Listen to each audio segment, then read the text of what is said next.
Hello Pythonians. Today in this lecture we are going to learn about list operations. To start with list operations, we need to understand what list indices are.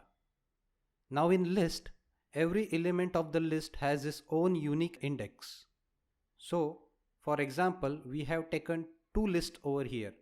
First one is L1, which is homogeneous list.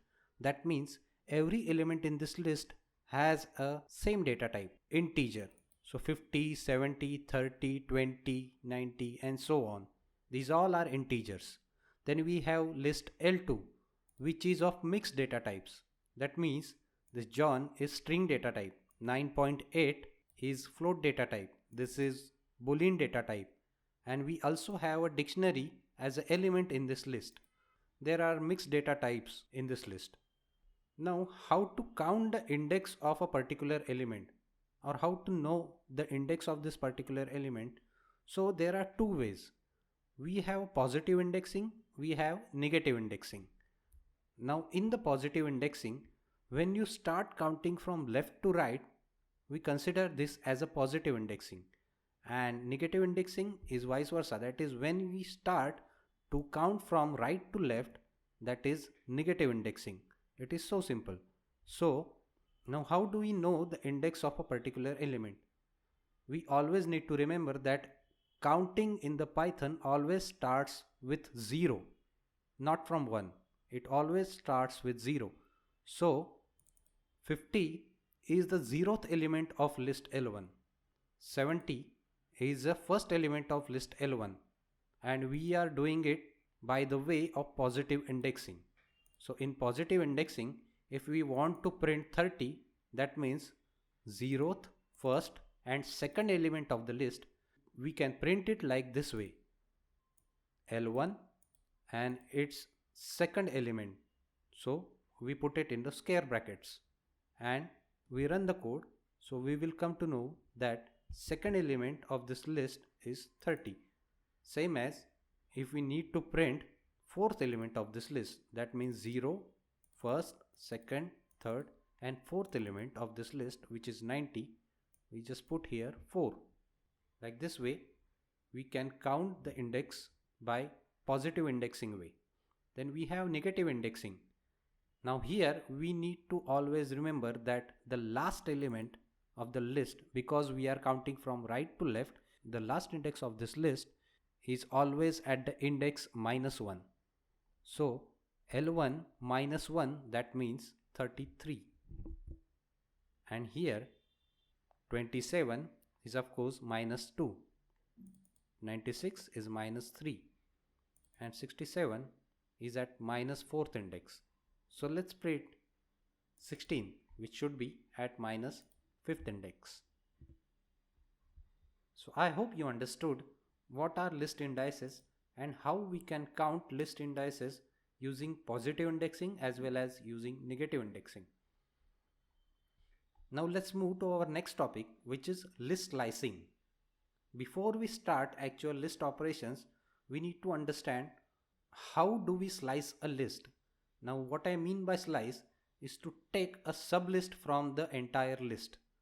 It's very easy and simple, because when we want sublist of any list, we just need to provide start index, then colon, and then end index of the list. So here you always need to remember that end index is not inclusive.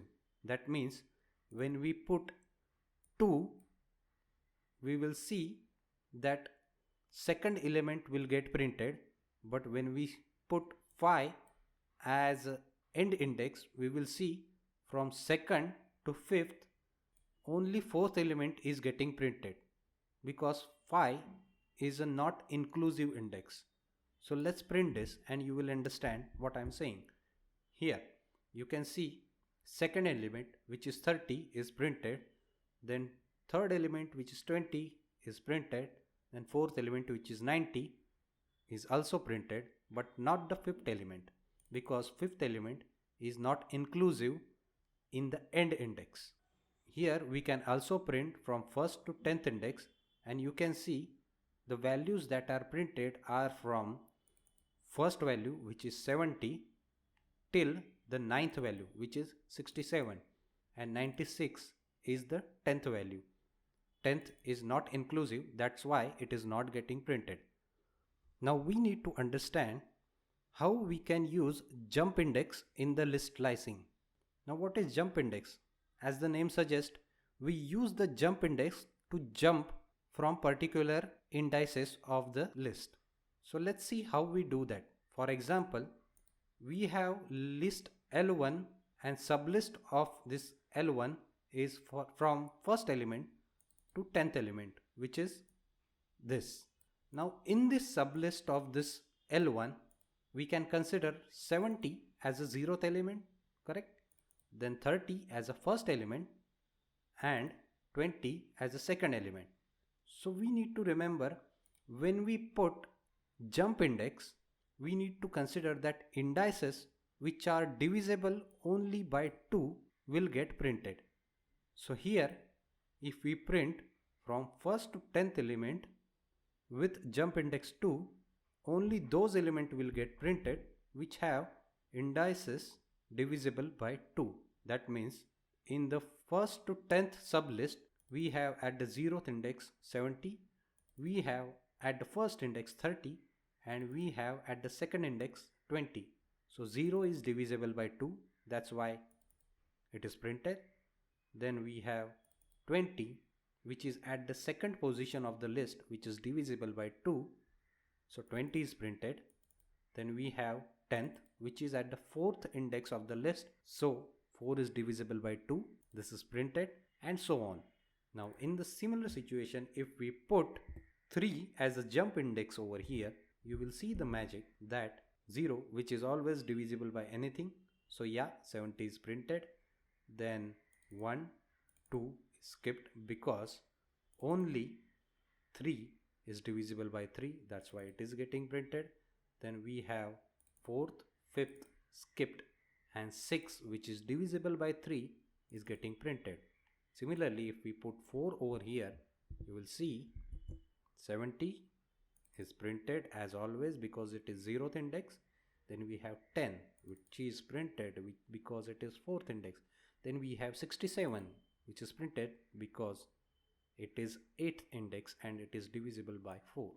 So I hope you have understood how this slicing works with jump index. So that's it for this lecture. In the next lecture, we will actually go through every list operation which is necessary in our upcoming course. Thank you.